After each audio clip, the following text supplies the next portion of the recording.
welcome to my channel, Patchy Pony Stitcher. I'm Mel. If you're new, welcome, and I hope there's something here that takes your interest, and if you're returning, thanks for returning and spending some time with me today. I'm up to 450 subscribers, so we had Julie from Gold Coast Stitches rounded up to 450, so that was a nice even number. So thanks, Julie, for jumping on board and subscribing to my channel.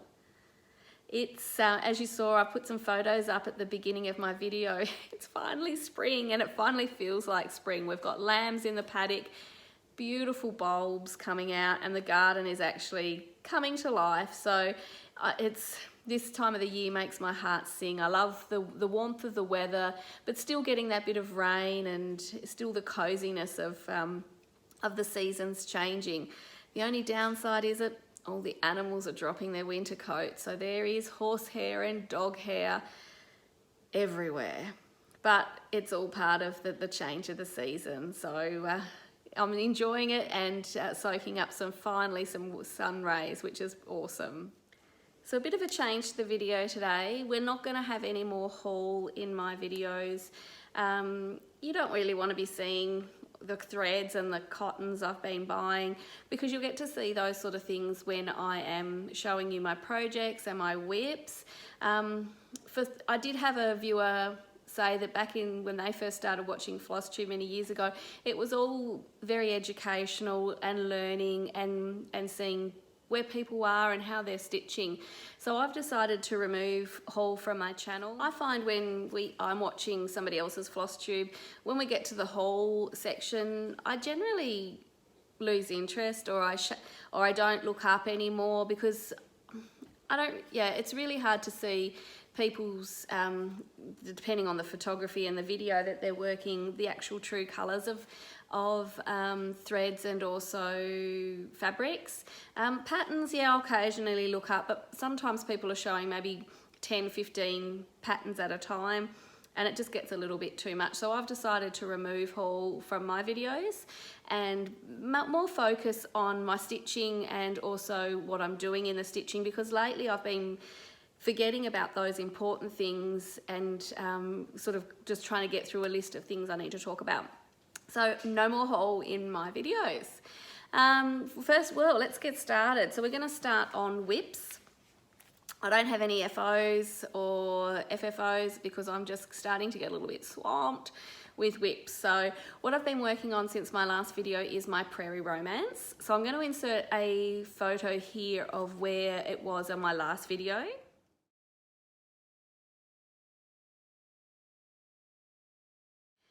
And I'm also now going to show you a little clip of where we're up to now. I can't turn my camera around because this particular piece is quite large and it's on a large standing frame.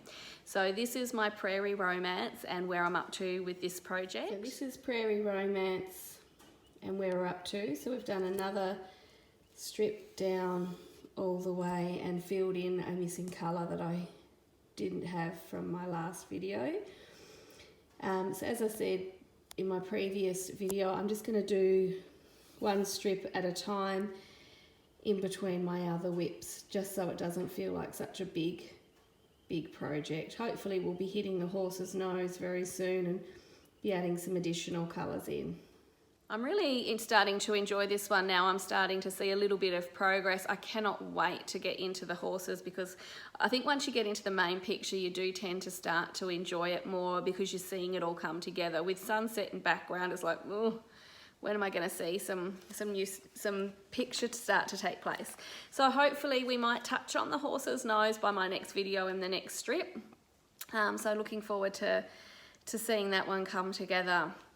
My next whip that I'm going to show you is my sampler of firsts. So for people that have returned, you know I've been working on a sampler that I have started myself. There's no chart. So I'll just, for those new people, I'll just quickly go through what my sampler of firsts is. So I've never done a sampler before. So, and I don't think I'm a sampler type of girl. But this one is something that I wanted to do for me, and you'll see why in just a moment.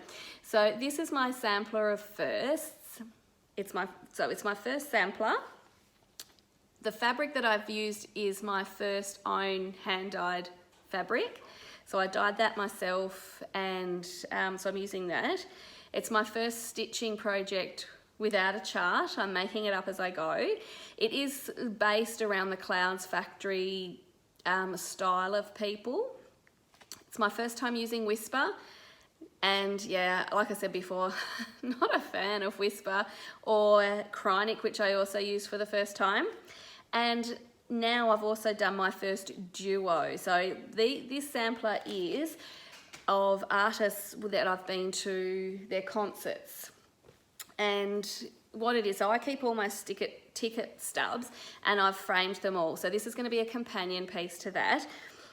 So this is what I've showed you so far. So what I've done is we've got a little motif of Kylie Minogue. Then we've got a motif of pink and pink again. So this is going to be a sampler of artists of the concerts that I've been to, and eventually I would like to have a full length of fabric because I'm a concert junkie, so I don't think it's going to be too hard to fill. Now I was running a little game with this one, was where I would reveal the next artist, and then on my Instagram you could private message me and tell me who it was, and you'd go into the draw for a Clouds Factory voucher. Now I have had some response, but not a great deal, and that's fine. I get it that people are busy and they don't have time to be flipping between YouTube and Facebook and Instagram. So I thought I'd remove the little game, and I'd still keep the Clouds Factory giveaway, but I'll do that with my 500 when we meet 500 subscribers. So the people that have already answered me, you'll get a bonus 2 entries into that into the giveaway. So I'm going to show you all of what I've done today. I've only been showing you bit by bit, but I have actually done 6. So my next person that I've done, I'll just show you person by person. So the next one I've done is Adam Lambert. So what I'm going to do here first of all is give you a quick picture. So I'll insert a picture here.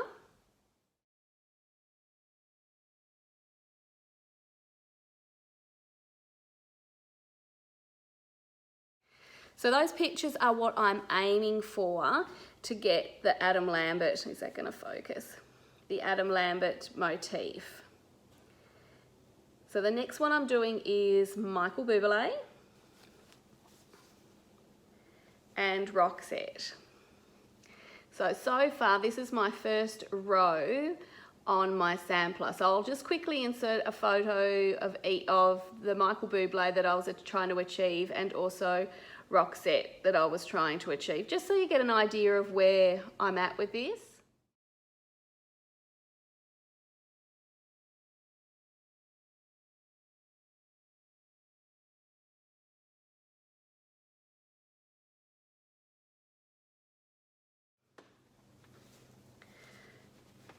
Okay, so as you can see, I'm trying to get something that's fairly iconic to me, and that means so that particular outfit or their stance, so forth, is representative of what I think of when I think of these artists.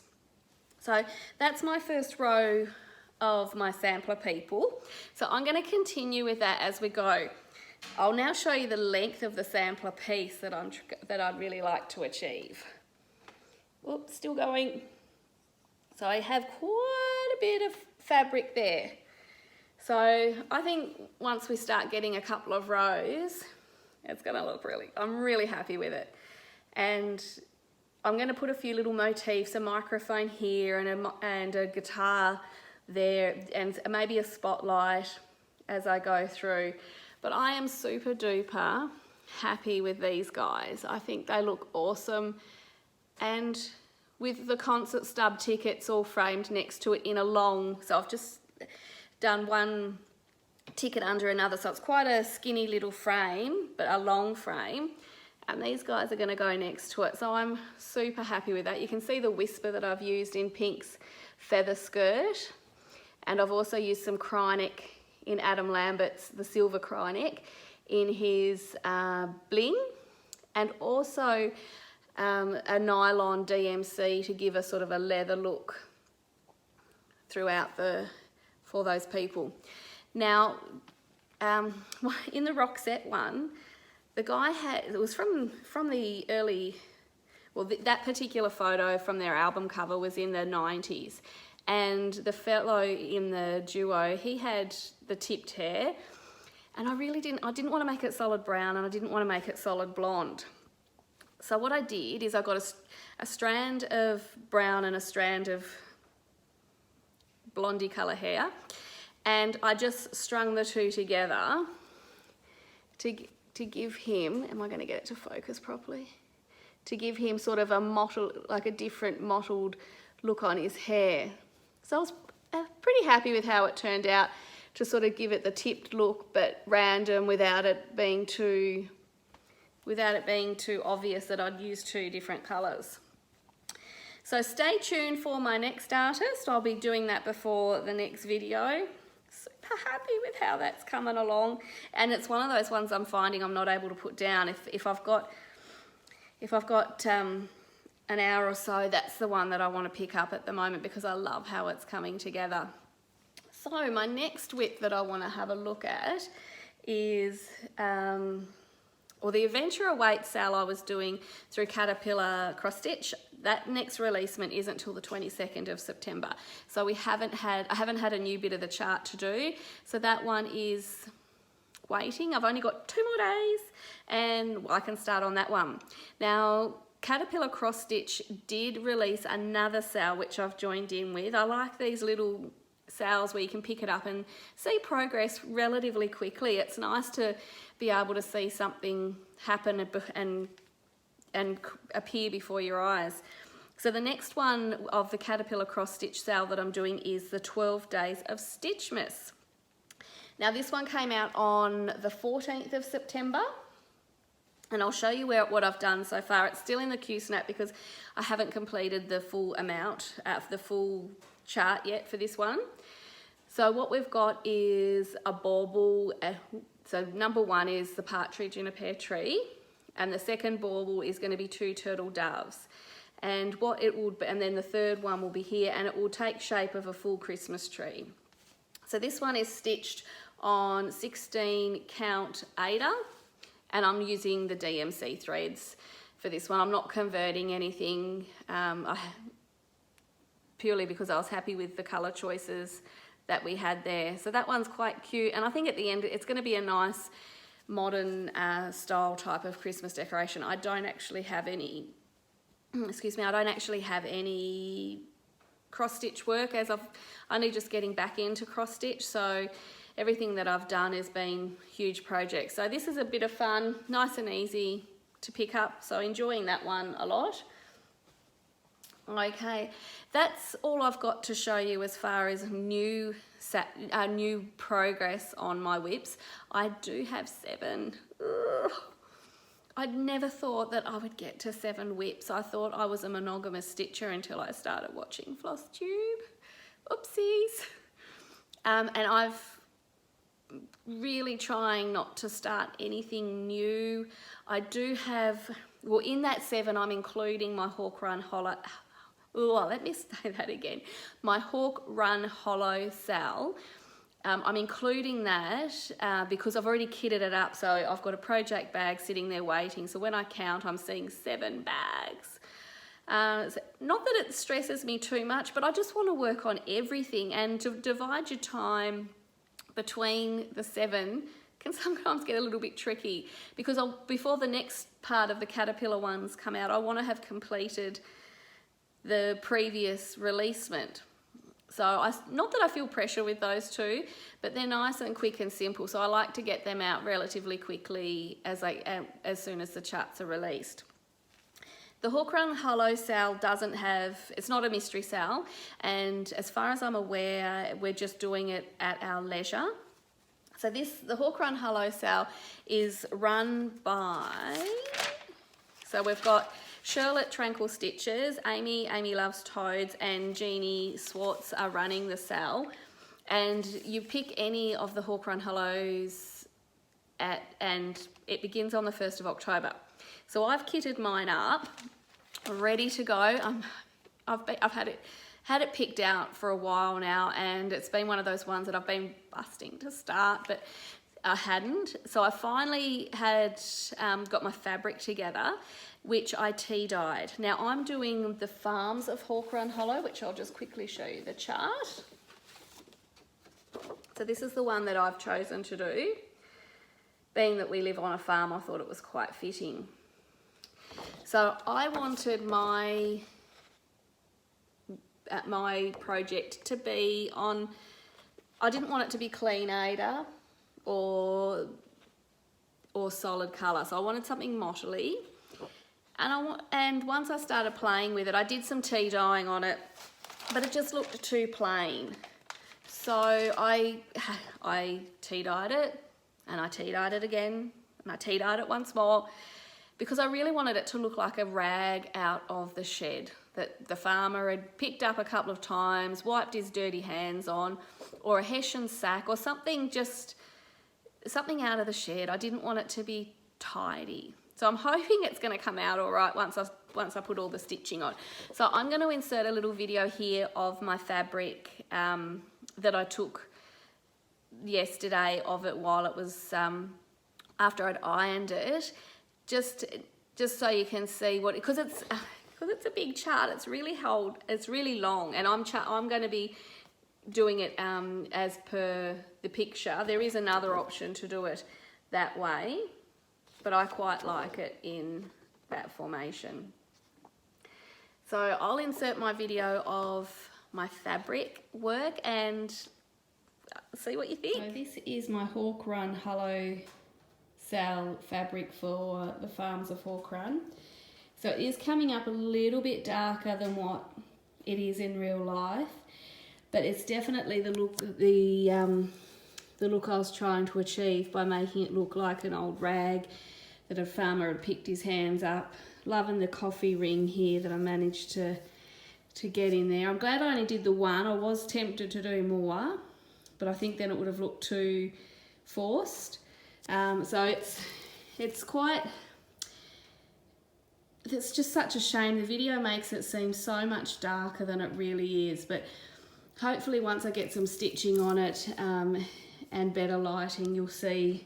So this is like really emphasise the darkness in it, whereas in real life it's a lot less obvious with the marks, but absolutely 100% happy with this fabric. So can't wait to get started. Unfortunately, it came out really dark on that video.